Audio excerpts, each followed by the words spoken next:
Buenas tardes a todos. Bienvenidos a esta sesión vespertina del segundo encuentro internacional de profesionales de las ciencias farmacéuticas en el eje temático Avances en Ciencia y Tecnología. A su servidora, Helgi Cook, le toca coordinar este eje temático de presentar a nuestra primera ponente, que es la doctora Marta Mengíbar Iraeta, que con el tema de genética translacional. Voy a hacer una breve descripción de su currículum. Ella es químico farmacéutico biólogo de la Facultad de Química de la UNAM. Después llevó a cabo su maestría en ciencias en la Facultad de Ciencias, su especialidad en bioquímica clínica en la Universidad de Oulu en Finlandia, y después llevó a cabo sus estudios de doctorado en ciencias por la Facultad de Ciencias de la UNAM. La doctora es muy reconocida en nuestra facultad y pues en todo el ámbito del área genética. Entre sus líneas de investigación se encuentran el estudio de programación fetal y desarrollo de enfermedades complejas, estudios de genómica de diabetes. En esta área de genómica de diabetes destaca su trabajo que ha realizado en la búsqueda de variantes genéticas de susceptibilidad al desarrollo de diabetes tipo 2 en las comunidades mayas, en las comunidades indígenas de México. Entre ellas, pues las que más destacan es las comunidades mayas. Ella ha estado constantemente viajando a estas comunidades para hacer los estudios genéticos. También tiene una línea orientada al desarrollo de suplementos y alimentos funcionales. Bueno, hay varios alimentos funcionales. El que destaca más es el desarrollo de una leche para pacientes diabéticos. Esta leche pues está comercializada y también hizo algunos alimentos funcionales en barras para poder atender pues a aquellos niños que tienen baja nutrición. En cuanto al ámbito de investigación, ha publicado 59 artículos en revistas nacionales e internacionales, dirigido 18 tesis de licenciatura, 22 de maestría, 5 de especialización y 8 de doctorado. Esto pues le ha dado lugar a que sea reconocida por el Sistema Nacional de Investigadores con el nivel 3, que es el nivel más alto que hay, y desde hace 10 años, además de la parte de investigación, pues es una docente muy activa. Desde hace 10 años coordina el programa de especialidad de maestría y doctorado de bioquímica clínica, que pertenece al posgrado en ciencias médicas, odontológicas y de la salud. Funge también como tutora del programa de maestría y doctorado en ciencias biológicas y el posgrado en ciencias bioquímicas. Pues yo le doy un agradecimiento a la doctora Mengíbar por haber aceptado participar en este evento y damos paso a su presentación. Muchas gracias, Marta. Gracias. Muchas gracias a ustedes, a todos los presentes. Les agradezco la invitación. Voy a compartir mi presentación. Está acá. Bien. Estoy quitando las cosas que aparecen. Pues les doy las gracias por invitarme a este encuentro internacional de profesionales de las ciencias farmacéuticas y en particular a la doctora Helgi Guillón por haberme invitado. Es un placer para mí compartir con ustedes esta temática que hoy día es motivo de una propuesta de nuestra facultad para crear una licenciatura a este respecto. Entonces vamos a platicar un poquito de qué es las consideraciones que tenemos sobre esta temática, que pues no solo nosotros, sino que otras facultades están involucradas dentro de la UNAM en estos temas. Entonces, iniciaré por decir que somos un grupo de investigación de diabetes en la Facultad de Química, en nuestro campus, y que lo que hacemos es buscar los pueblos indígenas. Esas son fotos nuestras tomadas en campo, y como podrán ver, se trata verdaderamente de personas que tienen un componente indígena gracias a lo que podemos observar. La antropología física diría que son indígenas. Hablan la lengua, las tradiciones, las costumbres, conservan todo eso y están en sus comunidades hasta este momento. Y tenemos en México aproximadamente 12 millones de personas de los 68 grupos indígenas de este país. Estos estudios los hemos podido realizar y ese grupo inició hace 20 años con la colaboración del Hospital Juárez de México, lugar donde teníamos nuestro grupo control de pacientes, mestizos mexicanos. Y hemos extendido desde hace 8 años nuestras instalaciones al Parque Científico y Tecnológico Yucatán, que como podrán ver está en medio de la selva en Yucatán. Este es el Parque Científico, son instalaciones de todo tipo, y esta dona es la de la UNAM, donde está nuestro laboratorio. Pero además tenemos una instalación en el Hospital Regional de Alta Especialidad de la Península de Yucatán, donde además hemos abierto la maestría y doctorado en investigación clínica experimental en salud, posgrado de ciencias médicas, odontológicas y de la salud de la UNAM, a donde extenderemos también el campo de la genómica translacional. Así es que siempre se ponen al final, pero yo los pongo al inicio. Los alumnos que han estado conmigo, estas personas, voy rotando fotos y estas son de hace 20 años.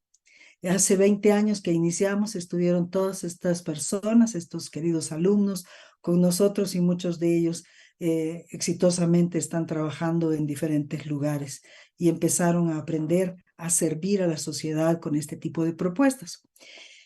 Entonces, ¿qué es la genómica translacional? Es traducir la información de la investigación de laboratorio a su aplicación para facilitar la predicción, prevención, diagnóstico y tratamiento de las enfermedades. Es pasar de lo básico a lo aplicado y haciendo esa traducción de lo que estamos haciendo en el laboratorio que ya sirva en la clínica. En el campo genómico, esta tiene como objeto esta parte translacional en aplicar los avances de los estudios y metodologías genómicas al servicio clínico para incidir en la salud de las personas. Y para ello tenemos que darle una revisada a las bases de qué es la genómica. O sea, desde el proyecto Genoma Humano, que se hizo del 1990 al 2003, tuvimos un gran avance.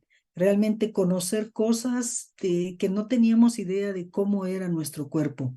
Yo creo que desde Watson y Crick en el 53 no habíamos tenido un avance tan importante hasta que se publica el primer borrador en el 2000 y luego en abril del 2003 los genomas completos, ¿no? El genoma humano completo. Y esto tuvo una trayectoria de muchos años, desde que empezaron toda esta dinámica de búsqueda e incorporación de metodologías, de hallazgos, y decía desde Watson y Crick, creo que lo más importante fue el genoma. Y bueno, las bases de Mendel, de todas estas historias que tenemos alrededor de los pasos que llevaron al genoma humano. Pero, ¿qué es un genoma? La conformación de toda esa información que tenemos en nuestros cromosomas, que puede hacer un ser vivo y mantener a ese organismo a lo largo de toda su vida. Tiene la información para que la persona viva. ¿Y cómo es mi genoma? Es tu genoma y el de todos. El genoma, ¿cómo es mi genoma? Conformado así por el material genético hiperenrollado, que tiene 6 pies, que serían casi 2 metros, y esos 2 metros enrollados en cada una de del núcleo de cada una de nuestras células, conteniendo toda esa información. Y la genómica estructural nos dice, pues, cómo está conformada, cómo está enrollada ese material genético en nuestros cromosomas. Y de tu padre y de tu madre hemos heredado, y hoy sabemos que inclusive que existe ese entrecruzamiento genético de información, pero por conocimientos que tenemos, de cuando se sacaron los genomas de los mexicanos, 2017, y cuando se sacó también información del cromosoma 3 acerca de COVID, sabemos que hay secciones de nuestro DNA que no son susceptibles de esta combinación genética. Entonces, que lo heredamos y así en 2017 se publicó que tenemos ese pedazo de información genética de los neandertales y que no ha sido cambiado a lo largo de 2000 años. Y entonces tenemos ese entrecruzamiento de nuestra información que va a dar por resultado el fenotipo y que las enfermedades también tienen de base el código genético, la información que tenemos de nuestros padres y fundamentalmente para dos cosas, que sería aquellas que son como las enfermedades mendelianas, que se heredan directamente y producen una enfermedad, que es lo que llamamos genética, y la genómica, que es la susceptibilidad de muchos genes que inclusive puede cambiar en el tiempo y darnos enfermedades. Entonces tenemos la genética y la genómica acompañando la información que tenemos acerca de las enfermedades. ¿Y cómo funciona mi genoma? Mi genoma tiene todas las instrucciones para saber cómo hacer cada una de las funciones de mis órganos que fueron especificados en el vientre materno.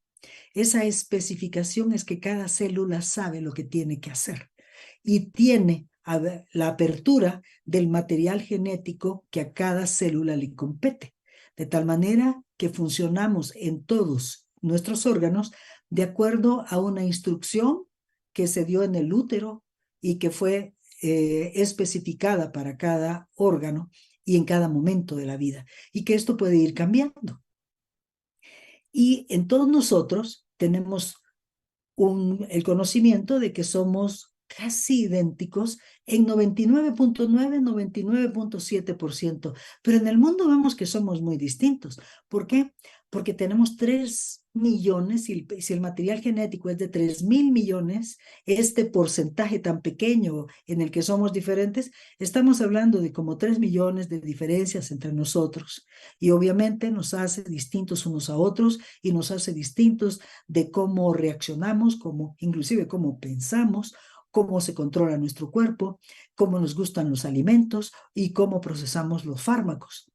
Y en un ser humano decimos que el genoma nos demostró que habían de inicio 21.000 genes, pero el proyecto ENCODE, que siguió al genoma humano en 2003, nos indicaba que si bien el genoma humano, el 2% del material genético es el que codifica para los 20.000 genes que tenemos, pues el ENCODE describió esta enciclopedia de elementos de DNA, escribió y hizo un catálogo de elementos funcionales. En aquel DNA, ese 98% que se llamaba DNA basura, y que vieron que no era basura, y hicieron ese catálogo con el perfil del papel de la regulación génica que hacen estos elementos en nuestro genoma, y que explicaban también que podemos generar más de 100.000 proteínas a partir de los 21.000 genes, por la forma en que en la tercera dimensión el DNA se toca uno a otro y se toca en diferentes secciones compartiendo elementos, y que elementos a distancia por el enrollamiento del material genético, esos 2 metros que están en estas pequeñas micras de nuestro núcleo, pues ahí es donde se da la formación de múltiples proteínas en lugar de 20.000 proteínas que se esperarían de los 20.000 genes. ¿Qué causan las enfermedades genéticas? Las enfermedades genéticas son fruto de cambios que hubieron en el DNA, que algunos son silenciosos, o sea, no causan ninguna enfermedad, pero algunas enfermedades son causadas por mutaciones que se heredan de los padres a los hijos. Y entonces es importante saber qué es lo que tenemos, y hay mutaciones que pueden ser adquiridas. Y también podemos decir que hay muchos que simplemente nos dan susceptibilidad. Y hablamos de que toda enfermedad heredada es genética, pero no toda enfermedad genética es heredada. Puede ser que tengamos una mutación adquirida y eso puede ser fruto del estilo de vida que tenemos. Y ahí entra el campo de la epigenética. ¿Qué son los cambios o las pruebas genéticas que tenemos hoy día? Las pruebas genéticas consisten en los procesos técnicos para utilizar todo lo que tenemos para conocer el DNA y dependiendo de esas pruebas, poder revelar información desde nuestros antepasados, nuestra salud y el estado de nuestra familia. Entonces tenemos pruebas genéticas diversas. Las pruebas predictivas, que son para aquellas personas que tienen un pariente con un trastorno genético y queremos saber si lo podemos heredar en nuestra familia. Las pruebas diagnósticos para confirmar o descartar que tenemos una enfermedad genética. Las pruebas de farmacogenómica, que te indican cómo reaccionan a ciertos medicamentos. Pueden ayudar a informar al proveedor de la atención médica sobre cómo tratar a una persona. Las pruebas reproductivas relacionadas con la decisión de iniciar una familia y saber si puedes o no tener hijos y cuáles serían las consecuencias si tienes alguna anomalía que deba de tener un tratamiento. Las pruebas directas como para conocer el parentesco o para saber si tenemos algún riesgo de una enfermedad sin haberla sufrido. Y las pruebas forenses para determinar si una víctima de un crimen o algún desastre natural, pues se trata de qué persona y en qué circunstancias fue tratado aquello en el ámbito forense. ¿Cómo afecta la genómica a mi vida cotidiana? Está en todo y esto me hace pensar en los teléfonos celulares. La genómica es a la medicina lo que el celular a todas las personas. Desde que Graham Bell en 1876 describe, inventa los teléfonos a la fecha, hasta que Martin Cooper en 1973, 100 años después, saca los celulares, los primeros celulares que vimos las personas que están como de mi edad, que teníamos esos celulares que eran como tener un pequeño ladrillo, ¿sí? Pues de eso a nuestros días ha cambiado mucho. ¿Cómo entender la vida sin un celular? ¿Cómo conectarnos con los demás? Llamar, recibir mensajes, tomar fotografías, todo lo que hace nuestro celular. Ese gran avance lo tenemos igual que en la genómica. En la genómica, en todas las áreas está afectando. Y estas tecnologías que se llaman emergentes nos dan la capacidad de leer secuencias de genoma de todas las personas y contestar muchas preguntas acerca de la sociedad, del estilo de vida, de por qué y cómo los humanos reaccionamos de tal o cual forma. ¿Cuáles son los beneficios para la salud? Los beneficios para la salud son múltiples porque podemos caracterizar a un sujeto y hacer medicina personalizada de acuerdo a su DNA. En un futuro cercano, cada uno de nosotros en nuestro celular portará o en un chip que tengamos adentro de nuestro cuerpo la información de todo tu genoma y de acuerdo a eso vamos a ser tratados, reconocidos e inclusive que seamos tan individuales en ese momento que nuestra casa va a abrir la puerta cuando estemos cerca conociendo nuestra información específica genética, que es la que nos hace individuales. Hubo después del proyecto Genoma Humano el proyecto de 1000 genomas. Este proyecto reclutó a 1000 personas alrededor del mundo y entre 2006 y 2008 se realizaron los genomas de todas estas personas para elaborar datos, ese catálogo de personas con el que hemos trabajado desde entonces a la fecha, teniendo un referente de ¿contra qué nos comparamos? Contra ese promedio de 1000 personas del mundo que considerábamos que era el promedio estándar del mundo. Ahí, teniendo habitantes de todas las regiones, con esas 1000 personas, se pudo iniciar a hacer los comparativos, a tener un estándar con el que comparar. Y fue avanzando poco a poco, porque hacer los 1000 genomas pues iba a tardar y tardó un poco en salir ese proyecto. Posteriormente se inició en Inglaterra el proyecto de los 100.000 genomas y estos 100.000 genomas empezaron en Inglaterra a proponer hacerlo, pues gracias a que el primer ministro tenía parientes con enfermedades genéticas y decidieron dar el dinero para que esto se hiciera, pero dicen, desde 1948 a 1918, dice, llevamos 70 años, así es que hagamos un proyecto grande que incluya la información que ya tenemos de todo lo que se ha avanzado en genómica. y entonces se reclutaron a 100.000 personas para hacerle los genomas de todos lados. Y entonces para tener un proyecto aún más grande que contestara a preguntas de investigación, muchas de ellas exclusivas de la población inglesa, para descubrir variantes patogénicas que podrían tratarse, hacer un mejor diagnóstico, acelerar la práctica médica, los avances en práctica médica, incrementar el entendimiento de la medicina genómica y avanzar, sobre todo en Inglaterra, acerca de toda la industria y la comercialización en este proceso de actividad genómica. Se generaron así las ciencias ómicas con todas estas iniciativas, la genómica que estudia el genoma, la epigenómica que estudia los cambios que pueden haber en nuestro genoma, cambios epigenéticos de esas zonas que están protegidas y que pueden o no estar activas, pues los cambios epigenéticos que los provoca el medio ambiente mediante acetilación, por ejemplo, de las histonas o metilación, se van a destapar o a tapar esas secciones para que podamos tener acceso a esa información donde quizá no la queremos. Entonces, los cambios epigenéticos también son motivo de estudio mediante la epigenómica. Los mensajeros mediante la transcriptómica, las proteínas mediante la proteómica y los metabolitos en nuestro cuerpo y en nuestra sangre en particular mediante la metabolómica. Así, todas estas ciencias ómicas se han puesto de moda, diríamos, con toda la tecnología que acompaña a estas ciencias.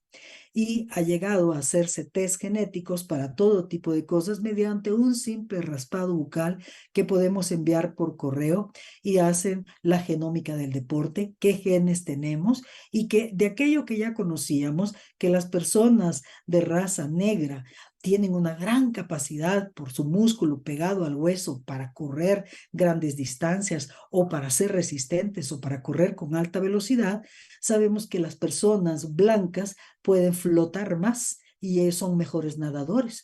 Entonces ahora conocemos que en el deporte también podemos seleccionar a las personas de acuerdo a características genéticas que nos dicen si tienen una gran capacidad respiratoria, por ejemplo. Entre la nutrigenética y la nutrigenómica, de cómo los nutrientes pueden también participar en activar genes o responder dependiendo de la carga genética que se tenga. Así se evalúa hoy día la ancestría para saber de dónde venimos, la herencia de nuestros grupos sanguíneos para hacer trasplantes o para hacer otro tipo de estrategias.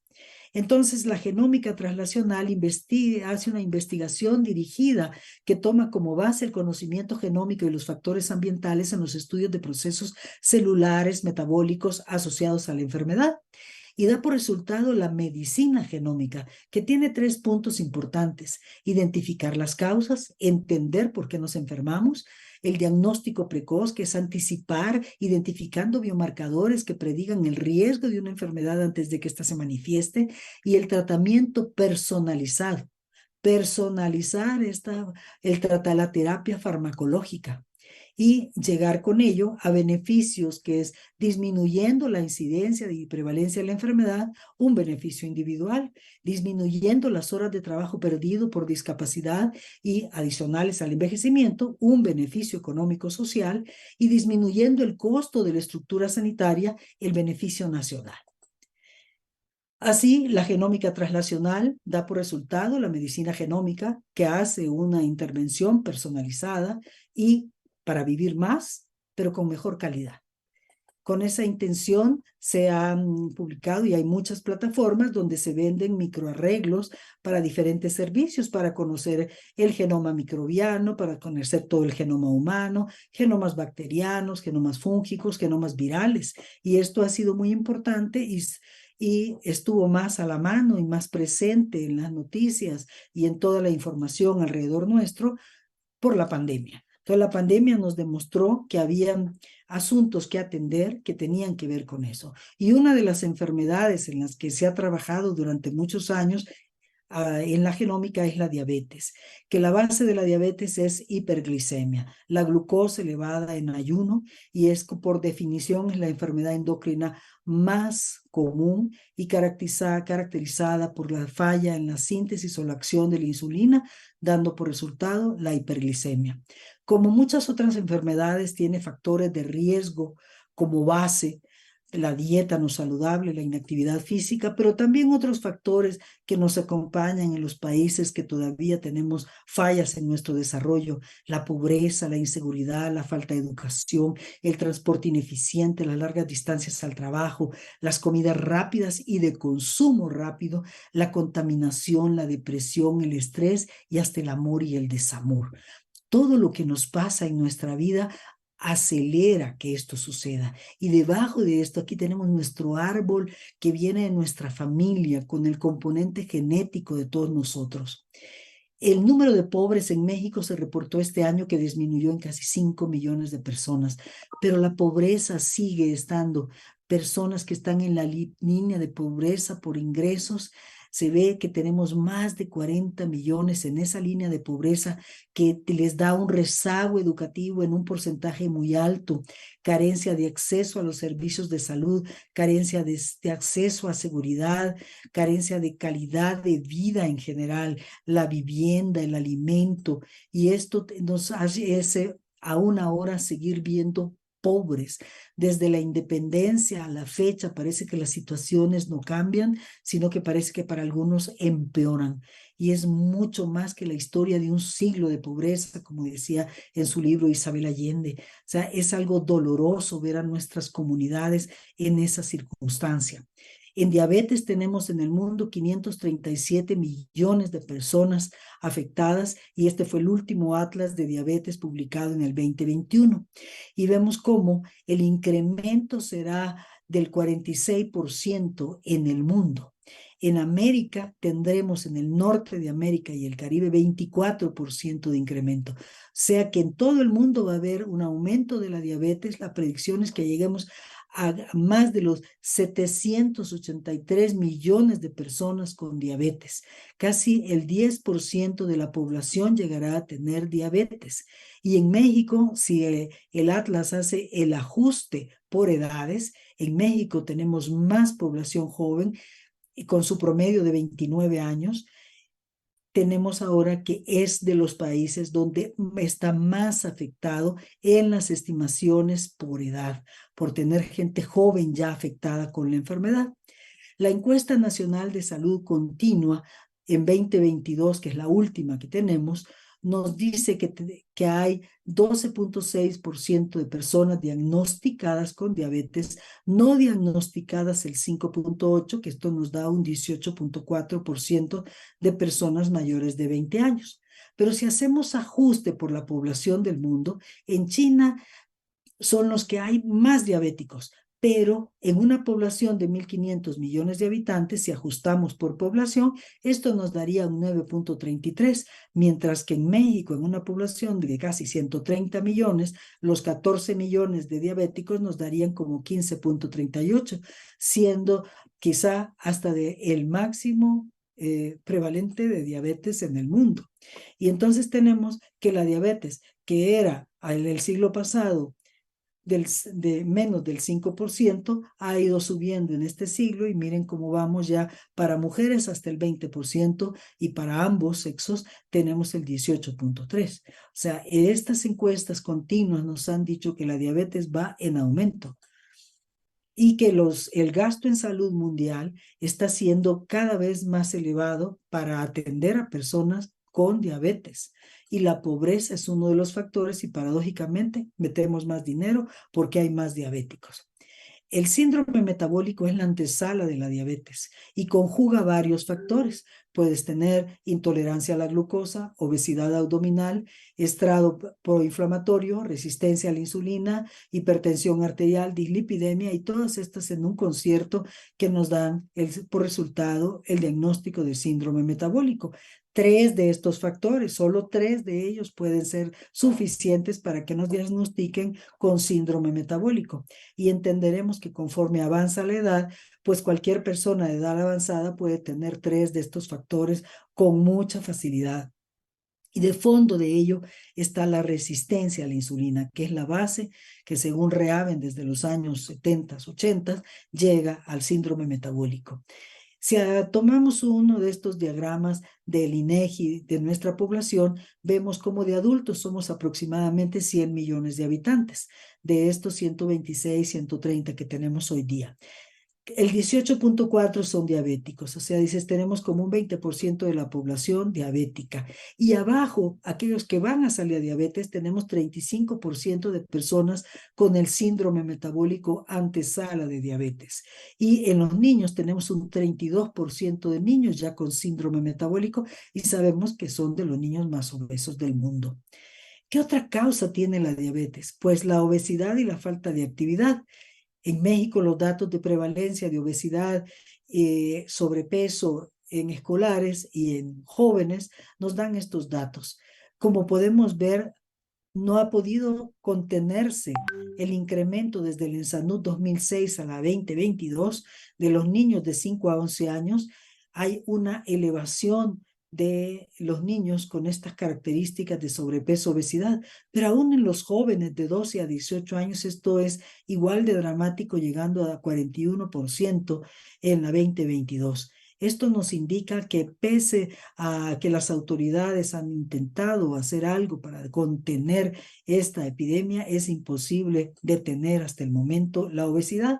Así que en México tenemos un 70% de sobrepeso, obesidad en adultos, 18% de diabetes y 35% de síndrome metabólico. Entenderemos que estamos con una población en riesgo, clientes de todos los productos farmacéuticos que requiere esta población para mantener estas enfermedades y clientes que van a ser cuando esta pirámide poblacional, que va a dejar de ser pirámide, va a ser una especie de, va a ser como un boomerang que tengamos que va a regresar sobre nosotros a aplastarnos, porque cada vez que crece la masa poblacional que va a ir envejeciendo, el promedio nacional hoy día es de 29 años.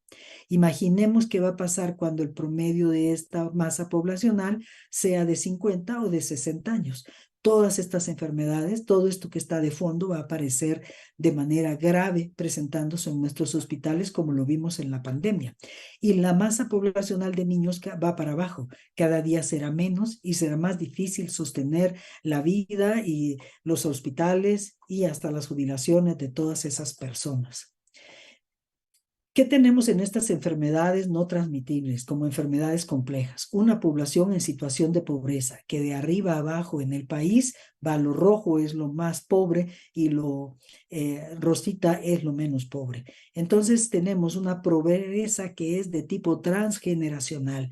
Estos pobres han sido pobres por varias generaciones. Eso quiere decir que el útero en el que la programación fetal especificó las células, las hizo que tuvieran problemas, que van a tener problemas en el futuro. Y hay múltiples estudios que indican que se programan las enfermedades crónico-degenerativas, estas enfermedades complejas como obesidad y diabetes. Así que tenemos factores genéticos propios de nuestra población, factores ambientales que disparan a estos factores que han sido programados desde el vientre materno y heredados por esta pobreza transgeneracional. Así que lo que vemos hoy día cuando llegamos a una enfermedad es la programación fetal más la historia de vida de una persona, que si está en condiciones de pobreza, pues vemos el ambiente de obesidad, que la mala comida es la que lleva a la obesidad de estas personas. Las dietas altas en carbohidratos, el sedentarismo y obviamente programación y mutaciones que se pudieron presentar en el camino de tipo epigenético. Y en este programa que estamos mencionando, de la programación in útero, que se debió dar desde la infancia, pues cada vez se da la aparición de la enfermedad como la diabetes a edad más temprana. En los años 50 del siglo pasado, la persona enfermaba alrededor de los 65 años. Posteriormente ha enfermado antes de los 50, entre los 35 y 40 años, que todavía está en edad reproductiva, y últimamente tenemos cada vez jóvenes, más jóvenes, que están terminando su adolescencia, tal vez de los 17 a los 20 años, ya con estas patologías, y sabemos del síndrome metabólico en los niños, con la obesidad que está presentándose en nuestros niños. ¿Cuáles son las causas y que estén claras de lo que estamos viendo? La obesidad, la mala alimentación, el sedentarismo, la historia familiar y el estrés. El estrés en las grandes ciudades, lo que mencionaba, condicionado fundamentalmente por la pobreza y la mala distribución de las ciudades donde pasamos tanto tiempo en el transporte público, y que esto también se incrementa con la edad. Todos estos factores nos llevan a la diabetes, y que sea complicado, y es complicado también ver cómo en medio de todo esto estamos hablando para el metabolismo de la glucosa, que es el compromiso de la diabetes, cómo todo esto está relacionado con la genómica. ¿Por qué? Porque todas las proteínas que están implicadas en el manejo de la glucosa, metabolito tan importante para nuestro cerebro vive con 120 gramos por día de glucosa, fundamental para nuestra vida la glucosa. Y tenemos en el periodo postprandial y en el ayuno la presencia de diferentes hormonas: insulina, hormona proteica codificada por genes y que tiene su función a través de receptores codificados por genes. Y esto regula la función en nuestro músculo para que capte el azúcar y el tejido adiposo. Y si tenemos un exceso, que se hagan acúmulos de grasa. Por el otro lado, en el periodo postprandial tenemos la absorción del intestino, que va a dar por resultado que tengamos glucosa sanguínea, y el hígado, que es fundamental para el periodo de ayuno, y en los ayunos, a través de una hormona proteica como glucagón, pues regula la salida del almacén de glucosa hepático. Así, las hormonas hiperglicemiantes serían el glucagón, el cortisol, las tiroideas, la hormona del crecimiento, e hipoglicemiante la insulina. En este concierto tenemos que imaginarnos a los genes que están atrás de él, igual que esto que estamos viendo, que es el aparato sensor de la glucosa. Esta es una célula beta pancreática donde de manera constitutiva tiene un transportador que es el 2, entra la glucosa, se procesa, aumenta el ATP, se cierra el canal de potasio, se despolariza la membrana, hay un potencial de acción que cambia, entra en un flujo de calcio, y esas moléculas de calcio hacen que se pegue a la periferia los gránulos de secreción de la insulina y tengamos tanta insulina como glucosa estamos consumiendo. ¿Cuánta insulina sale? Pues depende de que un sujeto es normal y un sujeto diabético no puede liberar insulina. Dijimos que había deficiencia de insulina. La insulina sí es una hormona que se va a liberar en estas dos fases: un primer pico a los 10 minutos y posteriormente se mantiene por 10 minutos generando insulina de nuevo. ¿Qué hace la insulina? Controla todas estas cosas: la lipogénesis, la glucogénesis, la glucogenogénesis, la síntesis de proteína, la expresión de genes, la apoptosis y la síntesis de DNA para que la célula se divida, y fundamentalmente el transporte, que la glucosa entre a todo el músculo. Y hay un concierto de factores de transcripción, todos. La genómica es la que regula a todas estas proteínas, y las pequeñas variaciones en estas proteínas codificadas por genes que tienen pequeñas variaciones pueden hacer que nosotros seamos una población tan susceptible a la diabetes, motivo de estudio para poder atender a los pacientes y tener el conocimiento de que la insulina tiene todos estos factores que hacen el almacén de glucógeno, la síntesis de proteínas, la transcripción y traducción de genes específicos, la lipólisis, la apoptosis y la regulación de la toma de glucosa por las membranas celulares. ¿Cómo se da por el resultado la patogénesis de la diabetes? La herencia genética y el medio ambiente que lo dispara. Obesidad, estrés, edad y los genes hacen que tengas resistencia a la insulina, y esto lleva a intolerancia a la glucosa y a diabetes, con una descompensación de la célula beta que empezó con una pequeña compensación que aumentaba la insulina ante su resistencia, y para obtener energía, lipólisis, teniendo grasa en la sangre y aumentando la génesis de glucosa en el hígado. Y esto hace intolerancia y por tanto hiperglicemia, dando diabetes. Para los bioquímicos, esta imagen que les presento es una maravilla, porque dices: tengo insulina, de este lado tendríamos el glucagón que activa la lipólisis, activando la lipasa de los triglicéridos, beta oxidación, cuerpos cetónicos, que nos da todo este cuadro.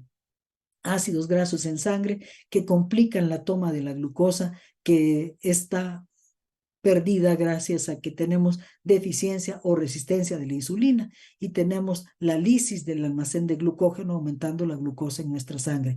Las proteínas por el estrés crónico del cortisol se rompen en aminoácidos que hacen gluconeogénesis, se aumenta la urea, se aumenta la pérdida de electrolitos, la glucosa se va a la orina, en nuestra vejiga produce poliuria, orina la persona frecuentemente y tiene mucha sed. Así tenemos el fenómeno de las 3P, la poliuria, polidipsia y polifagia. Se deshidrata, tiene pobre volumen, tiene hipotensión, pobre perfusión tisular, acidosis láctica, coma diabético y la muerte. Y abajo de todo esto están los genes que codifican para todas estas vías metabólicas y que controlan a las hormonas, a la insulina y al resto de hormonas. El fenómeno se presenta con ésteres de colesterol que aparecen en nuestro torrente circulatorio, dándonos la glucotoxicidad y la lipotoxicidad que llaman a los macrófagos, que se forman como células espumosas y van tapando el capilar sanguíneo, de tal manera que tapado el capilar sanguíneo se dan las complicaciones de la diabetes, siendo la retinopatía la exclusiva de la diabetes y dando todas estas gama de enfermedades que están alrededor de la diabetes como complicaciones. Y dentro de ello, nosotros empezamos a pensar en la genómica de la diabetes. Nuestros ojos que miran al DNA, vimos cómo que día a día empezamos a ver que habían genes candidatos, genes de ligamento, estudios de casos y controles enfermos y no enfermos, y estudios de asociación del genoma completo. Y entonces habían vías metabólicas donde se empezaban a publicar genes. En estos últimos años podemos ver aquí los años en que se publicaron todos estos genes y empezamos a buscar cuáles eran las redes en donde uno a otro, para el metabolismo de la glucosa, para su transporte, la secreción de insulina, la resistencia, la síntesis de la insulina misma y todo este consorcio de elementos que estaban implicados en la resistencia a la insulina, base del síndrome metabólico y de la misma diabetes. Entonces empezaron a hacer estas redes que, como podemos ver, requieren mucha información y muchas imputaciones para hacer estos algoritmos que hoy día los hacen con mucha facilidad los programas que ya están libres en Internet, donde podemos hacer estudios de ligamiento, GWAS, estudios de genes candidatos y de exoma. Entonces, viendo que las comunidades indígenas y originarias de cada latitud son diferentes, nos planteamos que la variabilidad de nuestra población mexicana debería de ser única y buscamos el etnosoma mexicano. Estas son fotografías también tomadas por nosotros en campo. Empezamos a trabajar con estos individuos, hemos recorrido el país buscando la genómica de los pueblos indígenas de México. Hemos hecho estos grupos que son de los que más han contribuido al mestizaje, teniendo todos los permisos de la Secretaría de Salud, de Educación, de los estados, las firmas, consentimiento de cada participante y recorriendo México, teniendo el México del mestizo del Hospital Juárez de México principalmente, donde hay 70% de genes indígenas en cada mexicano y 25% caucásico y 5% africano, en el entendido de que si conocemos la genómica de estos pueblos, vamos a entender también gran parte del mexicano, y esa parte es la que no van a estudiar en otras partes. Esa es la parte que nos compete a nosotros en México de estudiarla.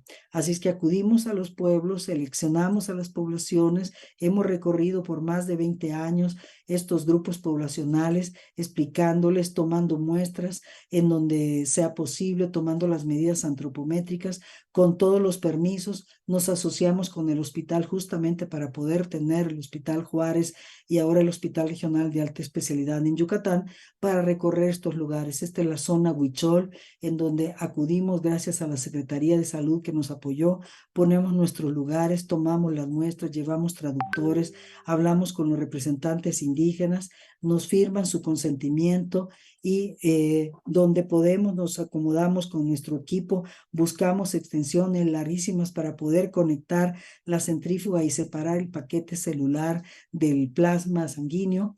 Y aquí tenemos que en los alrededores vemos como los jovencitos ya están cambiando su peinado, aunque conservan algunas de las costumbres. Podemos ver aquí el collar de este niño huichol y el bebé que está jugando en la tierra. O sea, dices, ¿qué futuro tenemos para estos niños y estos jóvenes?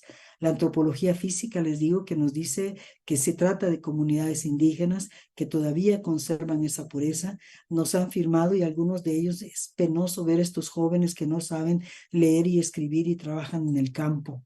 Aquí están las personas mayores que igualmente no saben leer y escribir, y en ellos encontramos una ancestría del 98% indígena.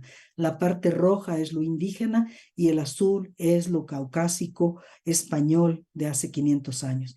Encontramos una frecuencia de diabetes muy elevada en estas personas. Generalmente los grupos indígenas tenían más diabetes que la promedio nacional, y eso que viven aislados.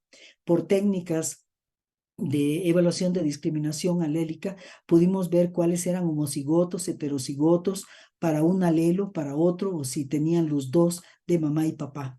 Aquí hicimos el primer estudio donde vimos que en el Hospital Juárez del polimorfismo, la T130I del gen HNF4, encontramos que un 20% lo tenían los diabéticos. En otros pueblos indígenas, como podemos ver aquí, y teniendo como control daneses y japoneses, que están hasta aquí abajo, que casi no tienen la presencia del polimorfismo, vimos que los pueblos indígenas sí la tienen. El mestizo mexicano lo obtenía menos y los pueblos indígenas aún más este tipo de polimorfismos. Y exploramos también en niños, y últimamente hemos trabajado mucho más en niños, sobre todo en la zona maya, donde le presento la última parte del trabajo, donde hemos muestreado diferentes municipios. Este es un muestreo en todos estos poblados, en 575 personas, donde vimos que la diabetes se presentaba en porcentajes por arriba de las medias nacionales. Los porcentajes de prediabetes y diabetes están en el 20% para diabetes y 25.7% para el prediabético. Esto nos daría casi un 50% de la población aislada que estamos estudiando con diabetes y con marcadores genéticos como este, que tiene un 20% esta población, y lo podemos ver que en Asia, Europa, en todo el mundo no se encuentra este polimorfismo, sino que se encuentra solo en América. Este otro de HNF4, que lo encontramos en 10% en la zona maya y existe muy bajo porcentaje en otras latitudes. El hallazgo de la mutación R230C del gen ABCA1, en el que compartimos con el doctor Samuel Canizales de nuestra facultad, fue muy importante. Miren, solo existe en América, no existe en otras partes del mundo. ¿Y para qué sirve? Para dosificación de hipolipemiantes. La persona que porta este polimorfismo, si la ponemos a hacer ejercicio para que baje de peso, no baja de peso, y le tenemos que dar el doble de hipolipemiantes. Habría que hacer consideraciones de dosificación de fármacos pensando en las personas portadoras que solo son de América, y nos habla de cómo se constituyeron las poblaciones de América diferentes a las europeas, asiáticas y africanas, lo que nos hace realmente diferentes. Los hallazgos también nos permitieron publicar acerca de HNF4 y definir que este polimorfismo tiene que ver con el metabolismo relacionado con lípidos y con la glucosa, con el mantenimiento de la insulina. Así publicamos en la zona maya que existen polimorfismos genéticos, que existen estos 10 polimorfismos genéticos de susceptibilidad a la diabetes, particularmente el SLC16A11, que fue descrito en la publicación del proyecto Sigma de los genomas mexicanos y que se asociaba también a la presencia de ese paquete que mencionaba originario de los neandertales. Entonces, es decir, ¿qué es lo que tenemos en México? Un paquete que es tan antiguo como esta herencia que tenemos de los neandertales, y que son zonas que ya no son susceptibles de recombinación. Y es muy importante para saber teniendo todo este paquete de información de qué hacen todos estos genes, cómo medicar a las personas y hacer medicina personalizada. Vimos que en estos grupos la obesidad es muy elevada porque lo tenemos que hacer de acuerdo a la norma oficial por la estatura de las personas, dada la estatura tan baja en Yucatán. Entonces, el componente genético de la población mexicana lo fuimos explorando en estos estudios y en las fotografías aparecen mis colaboradores, a quienes agradezco mucho el haber trabajado conmigo. Esta es la susceptibilidad a 11 grupos indígenas de polimorfismos de HNF4 alfa. Tenemos también la publicación de los 2 genomas mayas que estaban dentro de esta historia demográfica de genomas que se publicaron por el INMEGEN y en el cual participamos nosotros con estos genomas mayas, donde se tuvieron que hacer, imagínense la cantidad de trabajo, los servidores que tienen que manejar esta información, las imputaciones que se tienen que hacer para limpiar todo este material genético con los 3.000 millones de pares de bases de cada persona, y hay que limpiar ese material para poder definir en qué son diferentes, para poder poner estas rayitas de colores que nos indican que son diferentes los tepehuanos, de los nahuas, de los tzotziles, de todos estos grupos indígenas que se estudiaron. En nuestro grupo además hicimos familiogramas de familias con herencia de diabetes en una sola línea parental. Tomamos diabéticos y no diabéticos e hicimos exomas buscando polimorfismos nuevos como esta variante que publicamos acá, que estamos viendo para qué sirve, qué hace y si puede ser un blanco terapéutico. O sea, son variantes genéticas asociadas a diabetes propias de la población maya. También hemos hecho microbiota intestinal en Chimalhuacán con niños y padres que tenían 84.5% de indígena mexicano. Quiere decir que en esa región de Chimalhuacán tenemos aún más indígenas, por ciento más indígenas que el mestizo mexicano promedio. Y aquí publicamos cómo, viendo la cercanía que tiene la microbiota del obeso al desnutrido, parece que los niños no hay manera de que pasen por tener un peso normal, sino que desde chiquitos desnutridos van a pasar a ser obesos por la microbiota tan ávida de absorber grasas que contienen estos nenes. En cuanto a la farmacogenómica, definimos que farmacogenética es una disciplina que estudia el efecto de la variabilidad genética del individuo en una respuesta al determinado fármaco, mientras que la farmacogenómica estudia las bases moleculares y genéticas de las enfermedades para desarrollar nuevas vías de tratamiento. Entonces, la genética es con la que tratas a una persona y haces medicina personalizada con un cambio, y la genómica es la que te permite conocer todo el ámbito genético alrededor de la enfermedad y alrededor de las respuestas que se pueden dar a los fármacos para hacer nuevos diseños. Nosotros publicamos la depuración de fármacos con los CYP 2C9, 2 y 2C9-3 que encontramos en la zona maya. Describimos que había una elevación y una lenta elevación de estos polimorfismos en ellos, y aquí están las tablas que muestran que tienen estos polimorfismos, el CYP2C9, 2 y el C9-3, que son aquellos que limitan la depuración de los fármacos en estas comunidades. Hicimos un estudio para ver la farmacocinética de aquellos portadores de mutaciones, elegimos a las personas en diferentes poblados de la zona maya, seguimos un diagrama de cómo trabajar con ellos para hacer la evaluación de la glibenclamida, que es el manejo terapéutico que le da el Estado, y la farmacocinética de aquellos portadores de los polimorfismos de los CYP12-9.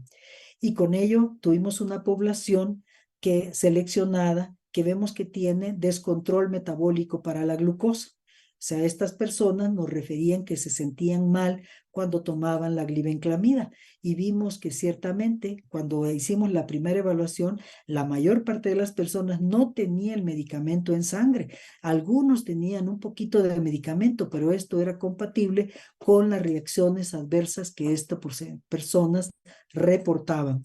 Les hicimos un diagrama en malla para que pudieran tomar la medicación y casi los obligamos a que tomaran el medicamento. Ellos nos indican que seguían teniendo reacciones adversas y estudiamos cómo en el tiempo 0 a 30 días, pues encontrábamos una mejoría en la concentración de la glucosa, que estaban muy descontrolados y mejoraban, pero tenían efectos adversos. Así es que a esta comunidad lo que hicimos fue tomarle las muestras, reclutarlos por 24 horas, recibirlos con nosotros y atenderlos todo el día, tomándoles muestras periódicamente, y pudimos ver en ellos cómo, de acuerdo al genotipo que traían, podrían tener diferente depuración, y aquellos, después la concentración de glibenclamida de 24 horas en los portadores nos indicaba cómo depuraban más lentamente el medicamento. Y tengo un símil aquí abajo de cómo otros reportes indican de cómo algunos depuradores lentos depuran más lentamente o diferente al nuestro control, a sujeto control, los medicamentos. Esto ha permitido que en la unidad de medicina personalizada que tenemos por parte de la UNAM en el hospital regional estemos haciendo estudios tratando de darle una dosificación más exacta a las personas.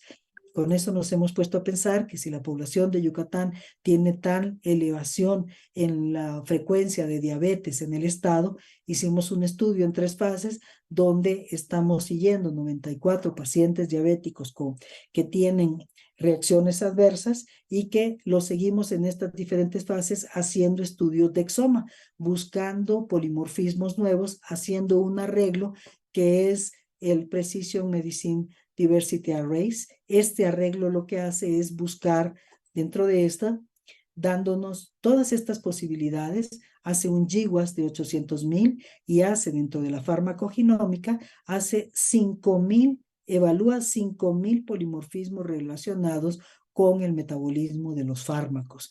Haciendo esto, llegamos a tomar otra población con individuos que también tienen descontrol de la glicemia, y con ellos hicimos el arreglo, y con esto tenemos que de los 900,000 variantes que se pueden evaluar, llegamos a retirar de ellas la información de aquellos que eran faltantes o que no correspondía el sexo de la persona, y llegamos a pedir que se realizaran nuevas pruebas, todo esto en continuo, para tener un OR mayor de 5 y una P que fuera menor de 1 por 10 a la menos 5.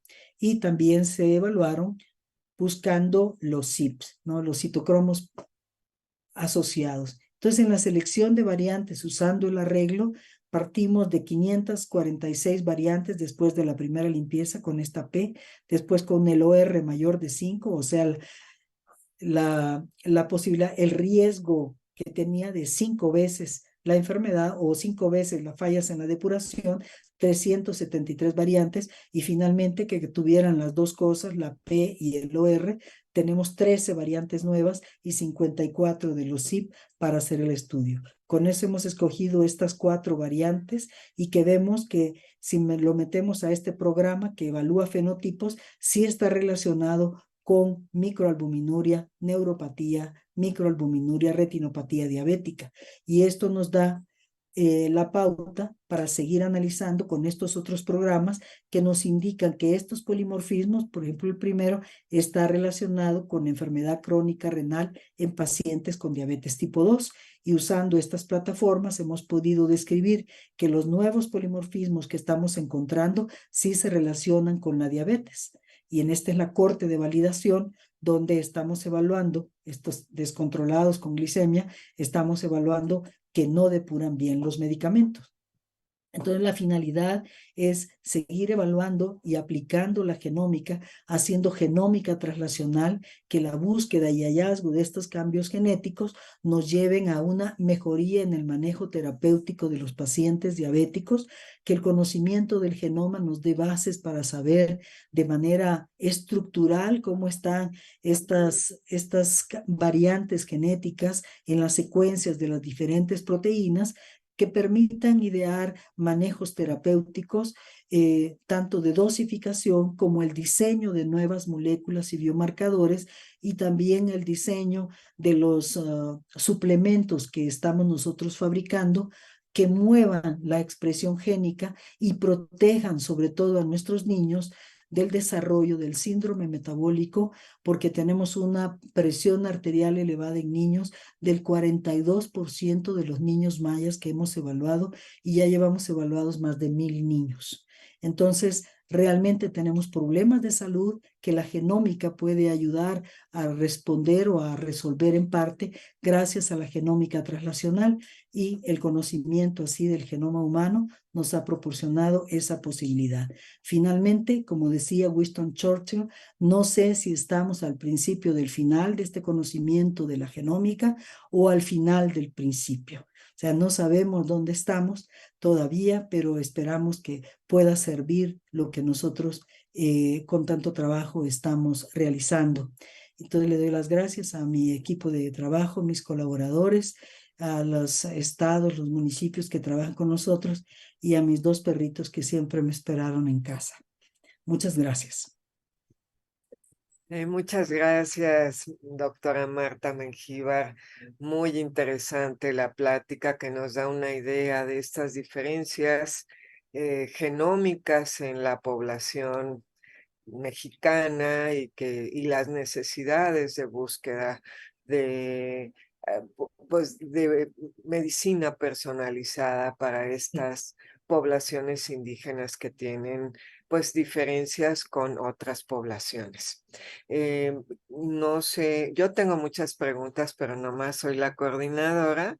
En el chat, es que no sé dónde, aquí mi chat ahorita. Si alguien quisiera hacer alguna, hay muchas felicitaciones por la presentación.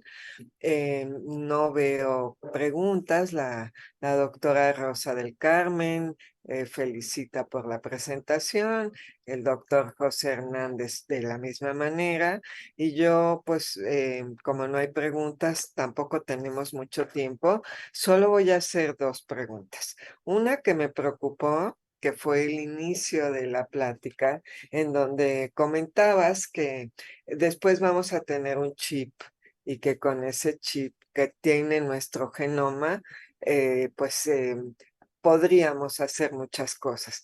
A mí me preocuparía traer un chip en mi brazo con mi genoma. Esto, pues sí se ve que vaya a ser una realidad, va a ser algo voluntario, sería algo obligado, como estas películas que hemos visto donde ya tienen todos codificados los genes, y deciden qué va a ser cada persona, ¿o cómo lo ves? Bueno, hoy día nos conocen a través de nuestro celular. Ya ven que las empresas, las tendencias, si tú buscas ahorita un bolso, después te llegan publicidad de bolsos, ¿no? Entonces, de que nos conocen y ya nos tienen gracias a los celulares. Ahora, el tener la información genética me serviría, porque de repente llegas al hospital y no sabes qué tienes. Entonces, te pasa algo, llegas al hospital y de acuerdo a tu genoma a veces no puedes ni hablar. Si tienes la información en tu cuerpo de cuál es tu genoma, podrían definir qué fármaco darte, a qué cosas eres alérgico, qué cosas no deberían hacer contigo o con qué prontitud tratarte. Hay personas, por ejemplo, que no les sube temperatura. Entonces no tienen un indicador de temperatura. Llegan al hospital, se sienten muy mal, y como no tienen elevada la temperatura, no tienen influenza. Y no tienen elevada la temperatura, seguramente no tienen ni COVID ni nada. Y son personas que sí están enfermas. Y lo puedes saber si tuvieras la combinación genética que indica que esa persona no le sube la temperatura, pero que sí tiene la infección. Entonces, y cómo tratar a esa persona. Entonces, podríamos hacer cosas que sean muy rápidas para atender al sujeto. Y cuando voy al médico, el médico podría revisar la medicación que me está dando de acuerdo a mi genética y saber cómo depuro yo en mi hígado. Conociendo mi hígado, me podría decir, no solo de los fármacos para diabetes como la glibenclamida, sino que también me podría preguntar ahí en mi propio celular o en mi chip, podría investigar cómo me puede dar un antibiótico, qué tipo de antibiótico me puede dar y cuál es la dosis que me debería de dar. Así es que yo creo que será una información fantástica y no digamos para, bueno, se publicaron unos artículos muy interesantes de que la infidelidad es genética, ¿no? Tenemos polimorfismos genéticos de algunas hormonas que te hacen infiel. Entonces se publicó el genoma del infiel y entonces podríamos decir, sí, podemos tener una predisposición a ser infieles. Entonces tenemos mucha información que siempre va a ser susceptible de un mal uso, como el de las aseguradoras, que el seguro va a ser más caro si tengo yo una susceptibilidad genética a las enfermedades. Entonces, todo viene lo bueno con lo malo. O sea, es muy difícil tener un abordaje genómico que nos va a abrir una puerta muy grande a puro beneficio. Vamos a tener igual que en nuestro celular, nos pueden robar la información, nos ponen trampas bancarias de que nos roban o hacen algo, y pues, pero la información tan hermosa que podemos tener, la comunicación con nuestra familia en segundos es maravillosa. Muchas gracias. Una última pregunta del doctor José Hernández dice, los citocromos no están en el organismo para el metabolismo de fármacos, cumplen una función biológica. ¿Han identificado algún metabolito o el producto de esta enzima que se modifica en estas variantes y que además de la diabetes le genere un daño o predisposición a una enfermedad adicional? Bueno, en cuanto a los citocromos, la depuración de los fármacos está asociada a citocromos, igual que el metabolismo, por ejemplo, de las hormonas, ¿no? Los esteroides, de acuerdo a la P450-SCC, que está asociada a citocromo, corta la cadena lateral del colesterol. Entonces sabemos que los esteroides sexuales se hacen con base a un citocromo. Entonces los citocromos sí participan en el metabolismo, en la función de las enzimas. Entonces, no tenemos un metabolismo que yo conozca que derivado del metabolismo resulte en diabetes, no, sino que eso es una suerte de elementos conjuntos que van principalmente a la insulina. Cómo funciona la insulina y cómo el metabolismo de la insulina se ve comprometido cuando tenemos mucha grasa, cuando el adipocito se ha agrandado y esto nos da resistencia a la insulina por la cantidad de grasas que tenemos para el manejo de la función de la insulina vía su receptor o los transportadores. Pero una enfermedad como diabetes que se conozca por algún citocromo que esté fallando, no. Ok, muchas gracias. Pues ya estamos en límite de tiempo. Yo quiero agradecerle sinceramente a la doctora Mengíbar su presentación y su aportación a esta sesión. Y pues está ya en la pantalla el agradecimiento, la constancia a la doctora Mengíbar Iraeta por su valiosa ponencia en el segundo encuentro internacional de profesionales de las ciencias farmacéuticas con el tema genética translacional. Muchas gracias, Marta. Gracias, doctora Helgi. Muchas gracias, muy amables. Buenas tardes. Buenas tardes.